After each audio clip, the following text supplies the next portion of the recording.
Vandaag hebben we onze jaarlijkse Pinksterwedstrijd. Dat is eigenlijk al een hele oude traditie. En er komen toch 150 atleten die daar een atletieksport gaan bedrijven. We zien eraan uit dat vooral die loopnummers, maar ook die technische nummers, dus werpen, discuswerpen, kogelstoten.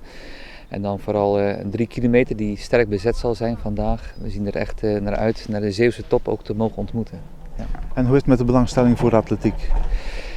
Ik denk dat het dit jaar behoorlijk zal toenemen. Het is wat minder weer. Het is altijd een afwachten van de jaren van de atletiek sport. Dit jaar krijgen we het EK in Amsterdam, atletiek. En ook de Olympische Spelen. En traditioneel zijn dat de momenten waarop heel veel jongelui eigenlijk weer interesse krijgen in de sport.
Sinds 2 jaar hebben jullie een nieuwe accommodatie.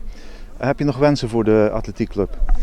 Het is altijd goed om wensen te hebben als vereniging. En ik denk dat we allereerst heel blij mogen zijn met de investering, ook mede-investering van de gemeente Hulst in de nieuwe clubgebouw.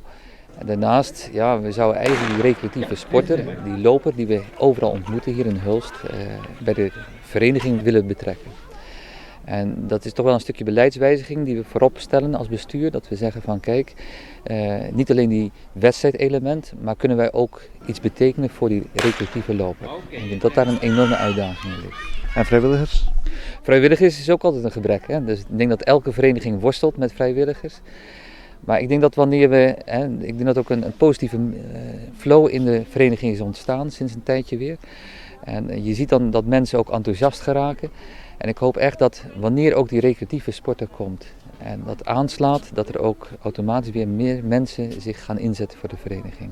Het blijft een zorg, maar ik heb toch wel vertrouwen in naar de toekomst.